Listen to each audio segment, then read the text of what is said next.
He begged me to shoot him. That was the first thing the High Commander of the Vraxian Armada said to me after the airlock sealed us in. It wasn't a demand barked with the authority that usually shook the bulkheads of Station 9. It was a quiet, jagged plea that sounded entirely wrong coming from a throat designed for war cries.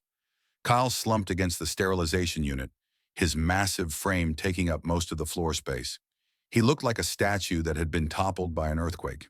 His chitinous plating, usually a polished, terrifying obsidian, was dulling to a feverish gray. He held out his sidearm, the heavy metal grip nearly crushing my fingers as he pressed it into my palm.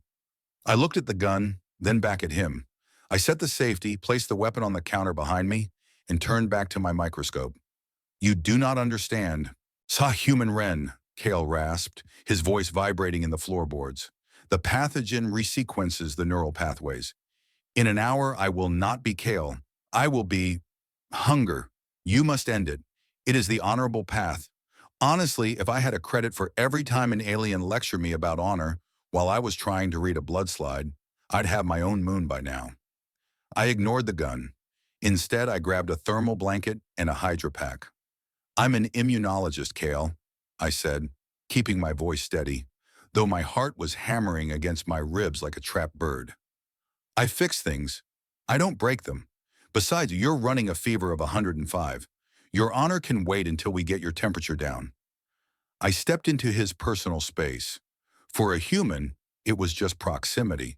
For a Vraxian royal, it was an unthinkable breach of protocol.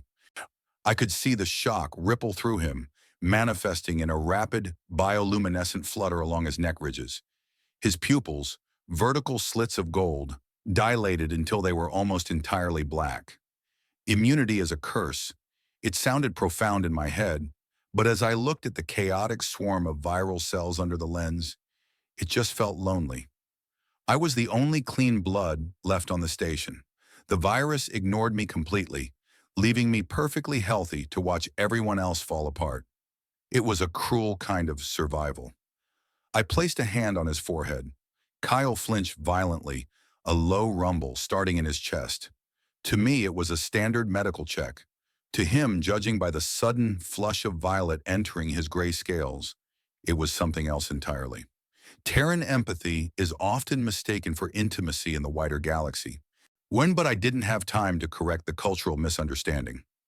"Your skin is burning," I murmured, cracking the Hydra pack. "Drink." He stared at the water pouch as if it were a complex puzzle. "Why?" he asked, the word heavy with genuine confusion. "The others, the infected, they are outside. They scream. I can hear them smelling us. If I turn, I will kill you." "Why do you insist on this softness?" "Because you're not dead yet," I said simply, forcing the water into his hand. "And where I come from, we don't bury people just because they're sick. It's a human instinct, I guess. We're stubborn." Kale drank. It was an awkward, mechanical motion, his clawed hands struggling with the delicate plastic. He watched me over the rim of the pouch, his gaze intense and unblinking. Oh, I could feel the invisible urgency in the room, not just the monsters banging on the blast doors 3/4 down, but the time ticking inside his veins. Every second was a battle between his immune system and a biological rewrite. He lowered the water. "You are small, Wren, fragile. You possess no plating, no natural weapons, yet you defy the logic of survival." I laughed, a dry, nervous sound. "Yeah, well, we make up for it by being incredibly annoying to kill." Suddenly, the station shuddered. The distant sound of screeching metal tore through the silence. The infected had breached the sector. Cal tried to stand, his warrior programming overriding the sickness, but his legs gave out. He crashed back down, a pained hiss escaping his teeth. The rage virus was attacking his motor functions now. He was carrying the weight of a king, a biological legacy of strength that was now turning into his own prison. "Leave me," he growled, the vibration shaking my boots. "Lock the door. Save yourself." The culture shock of a royal commanding a subordinate to abandon him was palpable. It went against every instinct he had, which meant he was truly terrified. I didn't listen. I was already moving, grabbing the med kit and securing the straps of my pack. I looked at his massive form, 400 pounds of muscle and armor, and then at the narrow ventilation hatch that led to the cryostasis deck. "I'm not leaving you," I said, grabbing his arm. It was like trying to lift a boulder, but I dug my heels in. "Ren," he warned, his voice dropping an octave, becoming distorted. "The virus. It is loud."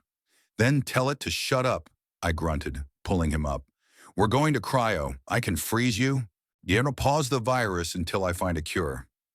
"I am dangerous," he roared, and for a second the monster peeked out. His jaw unhinged slightly, revealing rows of serrated bone. I didn't flinch. I just looked him right in the eye, channeling every ounce of stubborn human mother-hen energy I possessed. "I know," I said softly, "but right now you're just a patient, and I haven't lost a patient yet today. Now move your legs or I will drag you." He looked at me, bewildered by the audacity.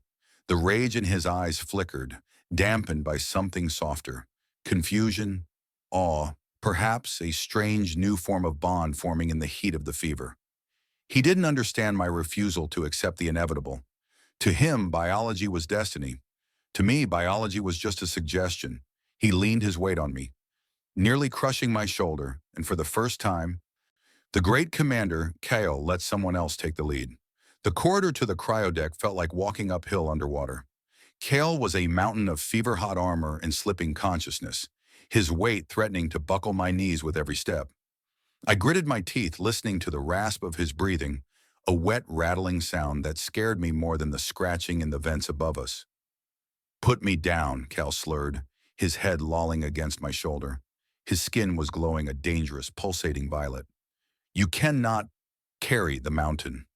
"Shut up and walk," I wheezed, shifting my grip on his waist. "We're almost there." We weren't. We were halfway there, and the shadows at the end of the hall were moving. They spilled out of the maintenance shaft, the infected crew. They didn't roar. They chattered, a sound like dry leaves skittering on pavement. They were fast, twitchy, and looking right at us. Or rather, they were looking at me. They could smell the immunity. To them, I was a beacon in the dark, the only fresh meat in a rot-filled station. Kale roared, a sound that tried to be a command but broke into a cough. He tried to shove me behind him, his claws extending, but he stumbled, crashing into the bulkhead. The virus had severed the connection between his mind and his massive limbs. He was helpless. I looked at the horde, then at the keypad to the cryodeck, still 10 meters away. I looked at Kale, slumped and vulnerable. I didn't think. I just pulled the scalpel from my medkit. "Ren?" Kale's voice was small, terrified. I sliced a shallow line across my palm. The pain was sharp, grounding. Bright red blood welled up. I was stark against the gray metal floor. The chattering down the hall stopped instantly. Every head snapped toward the scent. "Go," I whispered to Kale, though I knew he couldn't move fast. I stepped away from him, waving my hand, letting the droplets hit the floor. "Hey, over here!" The horde surged, not at Kale, but at me. I ran, not toward the cryodeck, but toward the auxiliary airlock. I needed to pull them away. I ducked under a swinging limb, the wind of it ruffling my hair, and scrambled up a service ladder. They clawed at my boots, hungry, desperate. I threw the bloody gauze pad into the open airlock and slammed the manual override. They piled against the door, scratching, screaming for the drop of red. The path to Kale was clear. I sprinted back, my chest heaving, and grabbed him. "Now! Move!" I don't know how we made it inside. It was a blur of adrenaline and cursing. I shoved Kyle into the open stasis pod, his armored bulk barely fitting. He was shaking, his eyes wide and lucid for one terrifying second. He looked at my hand, dripping onto the white floor of the pod. "You bled," he whispered. "For me, in Vraxian law, to spill life fluid is a bond of the soul. You have claimed me?" I laughed, breathless, tapping the control panel to initiate the freeze cycle. "I distracted them, Kyle. It's just biology. Red blood cells attract the pathogen." "No," he murmured, his eyelids drooping as the coolant began to hiss. He reached out, his claw tips brushing the glass separating us. It was a promise. The gas filled the chamber. His silhouette faded into the white mist, the violet glow of his fever dimming to a soft, sleeping blue. The machine hummed, a deep, resonant sound that signaled the lock was active. He was safe. Frozen in time, the virus paused mid-beat. I slid down the front of the pod until I hit the floor. The room was silent. The scratching at the door down the hall had stopped.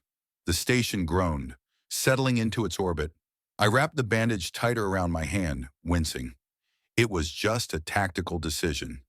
That's what I told myself. But as I sat there, the only living thing awake in a tomb of metal and ice, I leaned my head back against the cold glass of his pod. I wasn't going anywhere.